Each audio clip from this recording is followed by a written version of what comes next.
What's going on, guys? It's AFL SuperCoach back with another video, and today I'm touching on 3 highly owned players that I will not be starting this year. So let's get into it. Dake first up. Dake I didn't start last year, and it was a good call, but it was very easy. He went 60 round 0. You're not going to start him because you know he's going to drop him money. It's going to be similar to this year, I think. Like, if, say, he goes, like, 130, round 0, maybe I consider him. Like, of course, a disclaimer, guys. Like, this is probably not set in stone. Like, we're still in January, so, like, you can't put this set in stone that but I'm pretty sure I won't be starting these players. But yeah, maybe. Like, there's always a chance. Like, you change your team all the time. But I'm going to say, yeah, I'm going to predict Dake drops money again this year. So I didn't start him, and I don't think a lot did. And it was the correct call. I brought him in here for the 170. Such a good game that was for him. So he's got Adelaide. He'll probably get tagged here. So you got to think, like, one bad score and he's going to start dropping, right? He'll get tagged here by Bedford. He likes the Gabba against Brisbane, I have to admit. So it's a bit like, okay, you get a tag and then he gets one of his favourite games.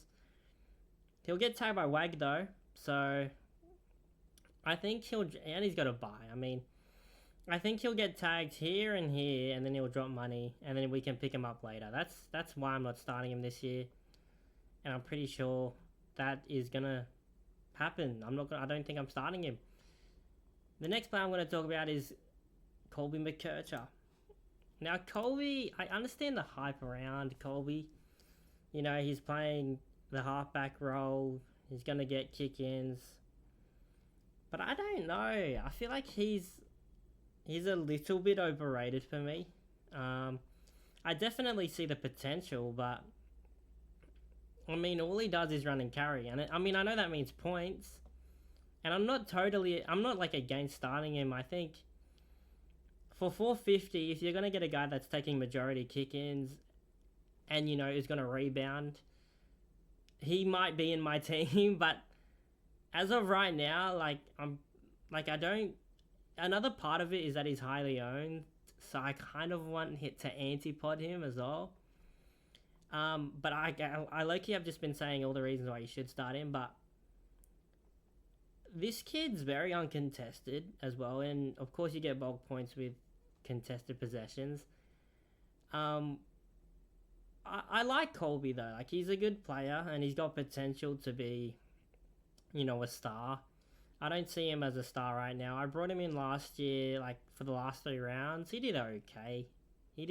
Oh no, for the last 2 rounds, sorry, I think. And he did okay, 103, 78. He's got, you know, that cheesy role where you just, you know, he's seagulling in that defense. He was good, like against West Coast, that's easy. Like, 140, of course. It was rainy here. I guess you can let him off the hook there. 96. Like, his scores aren't that good, and you'd probably want him to average, like, 100. Well, 100 at least.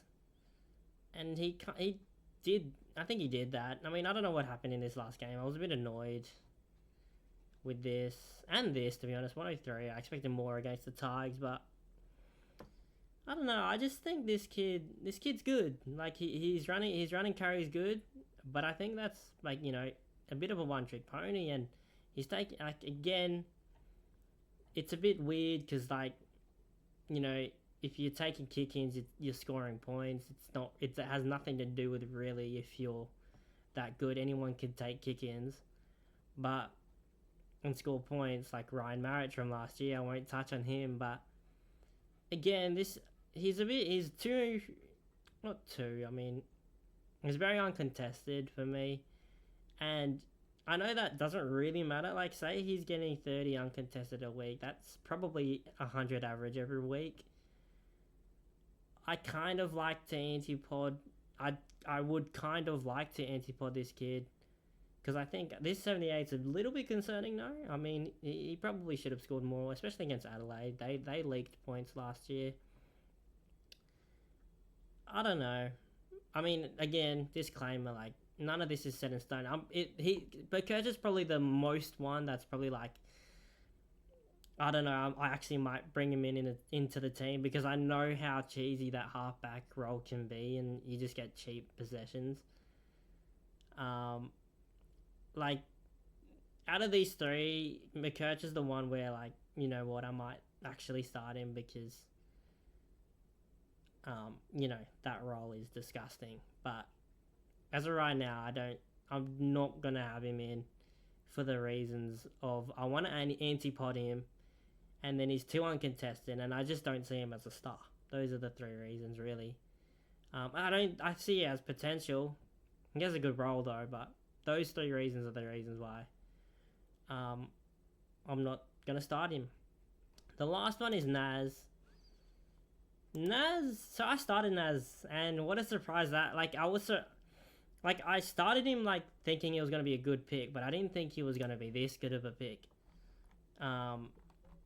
He was outstanding. Now,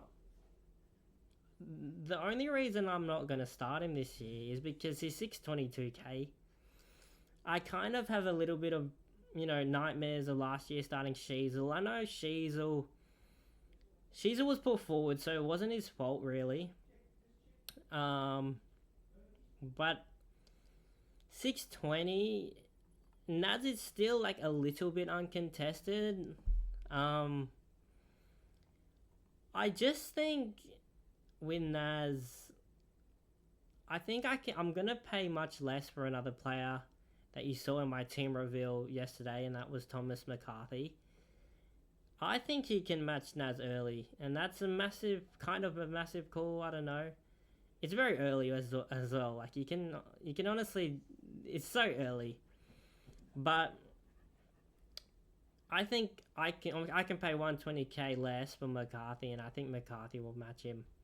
Naz is a star, I mean, but I think McCarthy is too. But I think if I had to nail it down, like, to some genuine, like, reasoning, I think, well, it's expensive, and I think I can pay less for the same. He's still a little bit uncontested. He was good in the midfield, though. Like, he was. That Melbourne game was a bit of a 1 in a million, like, a bit of a freak game, but all of his other ceiling games were great. And then he kicked a lot of goals last year, which kind of helped him a lot.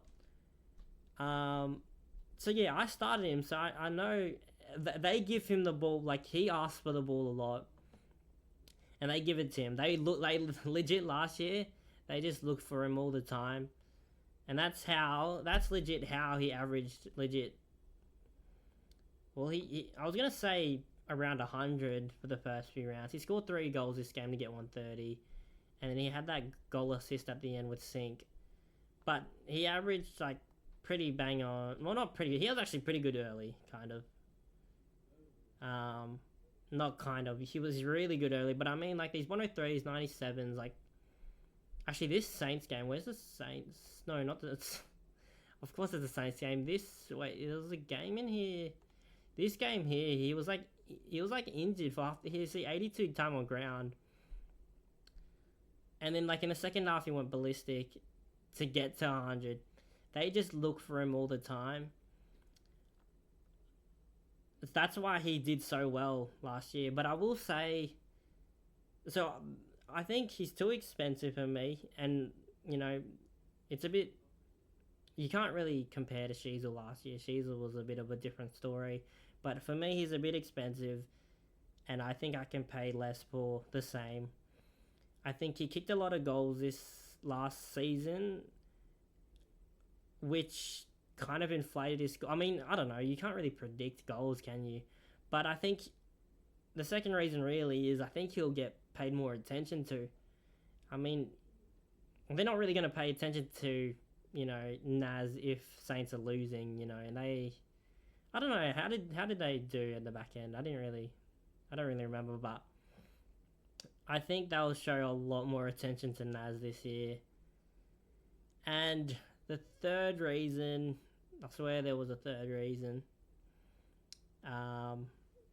is I don't know. That's it. He is a star though. But yeah, those are the two main reasons. Is that he's just a bit expensive, and I think I can pay less for the same points, and then I think he'll get attention, and he'll come down, and I'll pick him up for sure. But and I'm also banking on, like, because as I just said, like, they look for him a lot. They're gonna look to give him the ball. Like, I'm gonna bank on, you gotta bank on, like, he's gonna have some clangers and stuff to keep his score just down to like 90s, 100, and then he'll come down. But yeah, that's it for the video, guys. Those are the 3 players that I will not be starting. They're pretty highly owned. I think Dake's 32, Kerch is 33, Naz is 56. So a lot of people like Naz, and I like Naz, of course, but I will not be starting these 3. And again, disclaimer, you never know. So one of my defenders might get injured, or I definitely won't be starting Dake though. I'm pretty sure, because like there's other mids for sure, but if so, the backline, who knows.